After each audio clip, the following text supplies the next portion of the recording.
Thunchan vision അപ്ഡേറ്റ്സിലേക്ക് സ്വാഗതം. Saint Joseph international fire and safety academy JIFS. മഴ തുടങ്ങിയപ്പോഴേക്ക് തകർച്ചയ്ക്ക് താഴെപ്പാലം പുതിയ പാലത്തിലെ അപ്രോച്ച് റോഡ്. തകർച്ചയ്ക്ക് കാരണമായത് പൊട്ടിപ്പൊളിയുകയും കുഴികൾ രൂപപ്പെടുകയും ചെയ്യുന്ന വിധത്തിലുള്ള റോഡ് നിർമ്മാണം. റോഡ് നിർമ്മാണത്തിലെ അപാകതകൾ കഴിഞ്ഞ ജനുവരിയിൽ TVN ന്യൂസ് പുറത്തുവിട്ടിട്ടും അധികൃതർ കണ്ണു തുറന്നില്ല. ഉദ്ഘാടനം കഴിഞ്ഞ് പുതുക്കം മാറും മുമ്പേ റോഡ് തകർന്നതോടെ വെട്ടിലായി അധികൃതർ. മഴ തുടങ്ങിയിട്ട് ഒരാഴ്ചയേ ആകുന്നുള്ളൂ. ശക്തമായ മഴ പെയ്തത് 3 ദിവസമാണ്.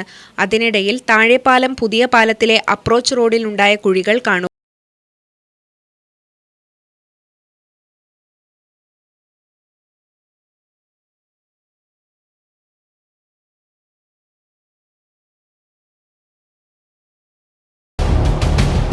മൂന്ന് ദിവസത്തിനകം റോഡിൽ രൂപപ്പെട്ടിരിക്കുന്നത് വലിയ കുഴികളാണ്. ഇവിടെ നിന്ന് മെറ്റലുകൾ തെറിച്ച് യാത്രക്കാർക്ക് പരിക്കേറ്റു തുടങ്ങിയിരിക്കുന്നു. വാഹനങ്ങൾ കുഴിയിൽ ചാടുന്നത് മൂലമുള്ള അപകടങ്ങൾ വേറെയും. മഴ കനത്താൽ ഈ കുഴികളും തകർച്ചയും പെരുകും എന്നുറപ്പാണ്. വൈകാതെ കുണ്ടും കുഴിയും നിറഞ്ഞ പാതയായി റോഡ് മാറിയാൽ അത്ഭുതപ്പെടാനാകില്ല.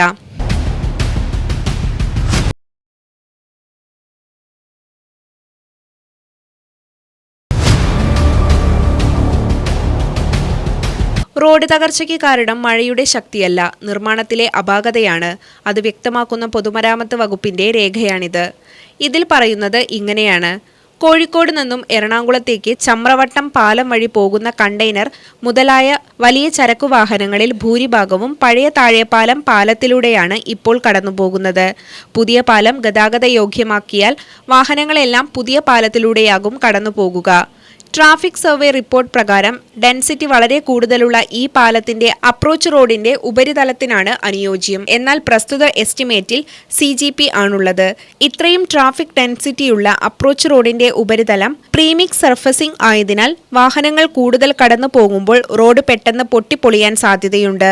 കൂടാതെ മഴയും റോഡിന്റെ ഉപരിതലത്തിലെ കുഴികളും ഉണ്ടാകാൻ സാധ്യതയുണ്ട്.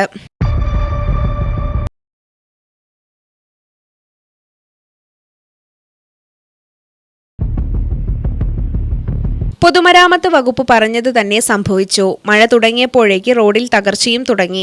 തകരുമെന്ന് അറിഞ്ഞുകൊണ്ടുതന്നെ ഇത്തരത്തിൽ റോഡ് നിർമ്മിച്ച വകുപ്പിന് ഒരു കുതിരപ്പവനെങ്കിലും സമ്മാനം നൽകണം. ദിവസേന 100 കണക്കിന് വലിയ കണ്ടെയ്നർ ലോറികൾ ഉൾപ്പെടെ കടന്നു പോകുന്ന പാതയിലാണ് തരികിട രീതിയിൽ പൊതുമരാമത്ത് വകുപ്പ് റോഡ് നിർമ്മിച്ചിരിക്കുന്നത്. ഇതു സംബന്ധിച്ച് കഴിഞ്ഞ ജനുവരി 27-ന് തുഞ്ചൻ വിഷൻ വാർത്ത നൽകിയിരുന്നു. ആ വാർത്ത ഇങ്ങനെ: താഴെപ്പാലത്തെ പുതിയ പാലത്തിലേക്ക് റോഡ് നിർമ്മിച്ചത് പെട്ടെന്ന് പൊട്ടിപ്പൊളിയാനും മഴ പെയ്താൽ കുഴികൾ രൂപപ്പെടാനും സാധ്യതയുള്ള വിധത്തിൽ. പാലം വിവാദത്തിന് പിന്നാലെ TVN ന്യൂസ് നടത്തിയ അന്വേഷണത്തിൽ വ്യക്തമാകുന്നത് നിർമ്മാണത്തിലെ വൻ അപാകതകൾ, വീഴ്ചകൾ പൊതുമരാമത്ത് വകുപ്പ് തന്നെ അംഗീകരിക്കുന്ന രേഖകൾ TVN ന്യൂസ് പുറത്തുവിടുന്നു.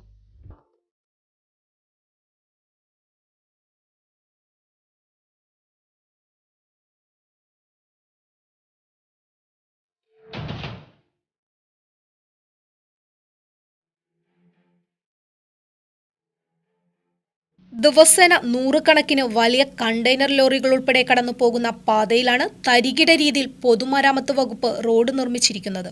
ഇതിനായി ചെലവിട്ട ലക്ഷങ്ങൾ വൈകാതെ വള്ളത്തിലാകുന്ന കാഴ്ച തിരൂരുകാർ കാണേണ്ടി വരും. CGP സർഫസിംഗ് രീതിയിലാണ് 2 ഭാഗത്തും അപ്രോച്ച് റോഡുകൾ നിർമ്മിച്ചിട്ടുള്ളത്. ഹൈ ട്രാഫിക് ഡെൻസിറ്റിയുള്ള പാതയിൽ ഈ രീതിയിൽ റോഡ് നിർമ്മിച്ചാൽ റോഡ് പെട്ടെന്ന് പൊട്ടിപ്പൊളിയാൻ സാധ്യതയുണ്ട്. മഴ പെയ്താൽ റോഡിന്റെ ഉപരിതലത്തിൽ എളുപ്പത്തിൽ കുഴികൾ രൂപപ്പെടുകയും ചെയ്യും. ഇക്കാര്യം വ്യക്തമാക്കുന്ന പൊതുമരാമത്ത് വകുപ്പിന്റെ രേഖയാണിത്.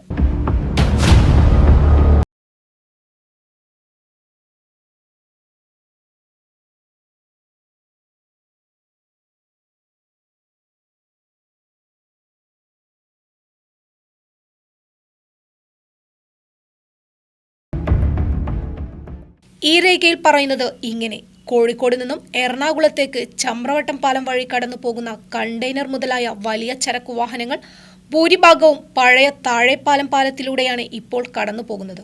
പുതിയ പാലം ഗതാഗത യോഗ്യമാക്കിയാൽ വാഹനങ്ങളെല്ലാം പുതിയ പാലത്തിലൂടെയാകും കടന്നു പോകും.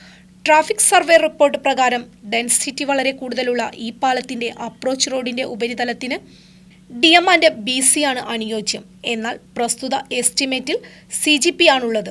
ഇത്രയും ട്രാഫിക് ഡെൻസിറ്റിയുള്ള അപ്രോച്ച് റോഡിന്റെ ഉപരിതലം പ്രീമിക്സ് സർഫസിംഗ് ആയതിനാൽ വാഹനങ്ങൾ കൂടുതൽ കടന്നു പോകുമ്പോൾ റോഡ് പെട്ടെന്ന് പൊട്ടിപ്പൊളിയാൻ സാധ്യതയുണ്ട്. കൂടാതെ മഴയും റോഡിന്റെ ഉപരിതലത്തിൽ കുഴികൾ ഉണ്ടാക്കാൻ സാധ്യതയുണ്ട്.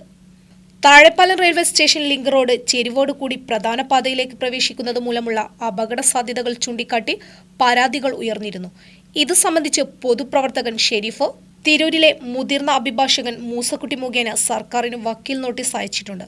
തിരക്കേറിയ പാതയിൽ നിർമ്മിക്കേണ്ട റോഡിനെക്കുറിച്ചുള്ള ഉദ്യോഗസ്ഥരുടെ അലംഭാവമാണ് CGP രീതിയിലുള്ള റോഡ് നിർമ്മാണത്തിന് ഇടയാക്കിയിട്ടുള്ളത്. പദ്ധതി തയ്യാറാക്കിയ ഘട്ടത്തിലെ വീഴ്ചയാണ് ഇപ്പോൾ വെളിവായിട്ടുള്ളത്. DM&BC രീതിയിൽ റോഡ് നിർമ്മിക്കാൻ തുടക്കത്തിലെ എസ്റ്റിമേറ്റ് തയ്യാറാക്കിയിരുന്നെങ്കിൽ ഈ ഗതി വരില്ലായിരുന്നു.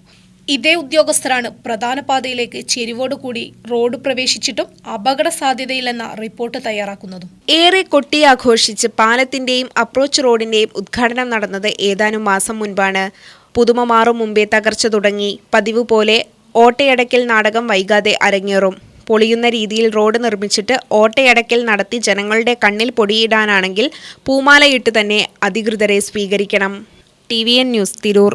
SSLC +2 കഴിഞ്ഞു. ഇനി എന്ത്? ഉയർന്ന തൊഴിൽ സാധ്യതയുള്ള കോഴ്സ് പഠിച്ച് ഉയർന്ന ശമ്പളത്തോടെ മാന്യമായ ജോലി നേടാം. ഇന്ത്യയിലും വിദേശ രാജ്യങ്ങളിലുമായി 2 ലക്ഷത്തോളം തൊഴിലവസരങ്ങളുള്ള മേഖലയാണ് ഫയർ ആൻഡ് സേഫ്റ്റി. വിദ്യാഭ്യാസ രംഗത്ത് 25 വർഷത്തെ പരിചയമുള്ള ഇന്ത്യയിലെ ഏറ്റവും വലിയ സ്ഥാപനമായ Saint Joseph international fire and safety academy government of India approved fire and safety കോഴ്സുകളിലേക്ക് അപേക്ഷ ക്ഷണിക്കുന്നു. 10 ഏക്കർ സ്ഥിതിയിൽ 2500 പരം ഉപകരണങ്ങളോടുകൂടി ഇന്ത്യയിലെ ഏറ്റവും വലിയ fire and safety practical ground, ശക്തമായ placement cell, saint Joseph international fire and safety academy, ജിഫ്സ.